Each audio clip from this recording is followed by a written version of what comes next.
Yeah, what I want to talk about is pedophiles. Okay, this is a true story. Um, I had a cousin who had a baby by her own father, or a man that assumed to be her father, at the age of 12. And she had to get that baby up. And also several other females in my family have claimed to father a child by this man between the ages of 10 and 13. Okay. What I don't understand is, if you're a grown ass man, now by the way, all these, my family members, they're all grown women now. And so are these children that they gave birth to, they're also grown women and men. I'm not sure what happened. I know they had to give them up for adoption, or they either had to have abortions. But anyway, I was very young when I found out about this. And the man didn't serve not one day in prison for what he did. Most of the family members knew what he did, but he never got in. He just walked away real arrogant. Like, if I was him, I would be ashamed to even hold my head up every day, to even wake up. But anyway, yeah, I don't understand you pedophiles. Why? What would make you lust after a young child, being that you're an adult? And a woman isn't good enough for you. An adult isn't good enough for you, so you have to take the innocence of a young child and don't think about the consequences later. You don't think nobody not gonna find out your secret. Being someone that was molested myself, I find myself asking the children, we find ourselves feeling like we have to protect our family. It's a lot of mixed feelings, and it's not fair for pedophiles to put that burden on a child, to violate that child, but then put that burden on a child to force them in adult situations. It's not fair. Even if you was a victim yourself, try to get some help for that. You think you're getting away? Well, guess what? God see everything, and when you die, you're gonna have to answer to Him. So either way it goes, for you pedophiles out there, you're gonna have to pay for what you've done. In this life or the next, you will pay for it. You're not getting away. That's my message to the pedophiles. That's my message to the one that violated me. And for the victims, there's hope. Try to get some help. Try to talk to somebody about it, whether it's a pastor or someone that you truly, truly trust and feel like you can talk to about it. Talk to someone. Find support groups for people like you out there.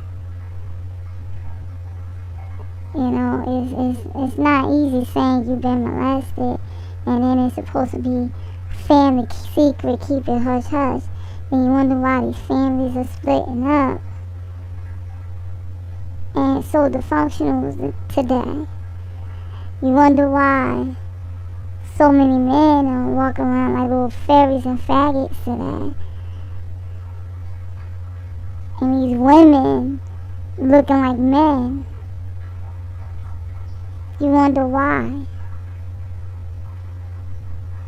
Because situations like this, your child being violated, has been swept under the rug and never talked about or keep it hush-hush under the radar for fear of the government being involved and children being taken away or somebody being arrested or somebody has some type of position and you're afraid if you accuse them of something like this, you'll be a target. What's important? Your status? Keeping your pride? Or your child's well-being? What's more important?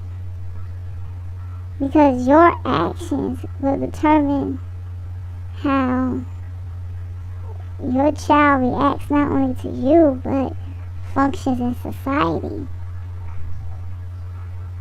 In the future, when they become adults,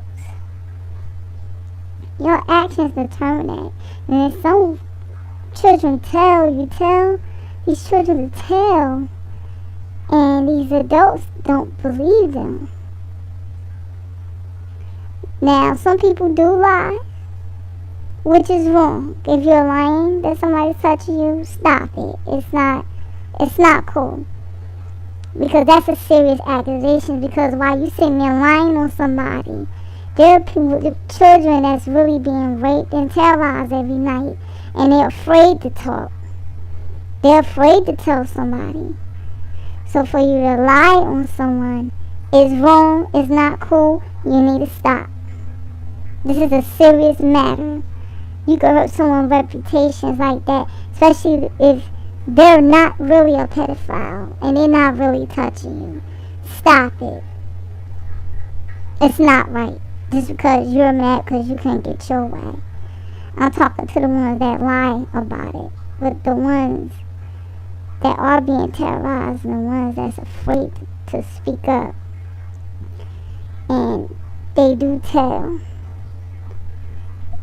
And some of them are accused of being a liar by their own family, or sometimes their family turn on them. I say tell someone else. Tell someone that will hear you. Even if you gotta tell a guidance counselor in your school. If you gotta tell someone in your church. If you gotta tell a neighbor. Tell someone. Tell a policeman. Tell someone. And these adults that's sitting back protecting these pedophiles, calling these children liars, and you know they telling the damn truth, you gotta be ashamed of yourself. You gotta be ashamed of yourself, because you're just as guilty as the pedophile for protecting them and not believing the victim. You are just as guilty as the pedophile. It's almost like you're the pedophile yourself. And they being violated all over again. And it's not right. If your parents don't believe you, tell a cop, tell a policeman, tell somebody. Make an anonymous call. They have so many several hotlines you could call for child abuse. You know? Tell someone. And if you know somebody being violated and abused, tell someone. You could be anonymous. Tell someone, slip a note or something. Write a note to your teacher. If you know someone, if you're an older child that know another child's being violated, tell someone. Well, that's my message for today. And yeah, I just could never understand why. I have one concept of it. I do believe evil spirits influence people to do things like that, but being that we have free will, we have the will to not do it and fight against those thoughts. Yes, we could fight against those thoughts. And you could you could rebuke those demons like Jesus did in the Bible in his name and fight against it. Because before a person could commit an act like that, they have to think about it first, right? That's just a thought. Well, until the next video.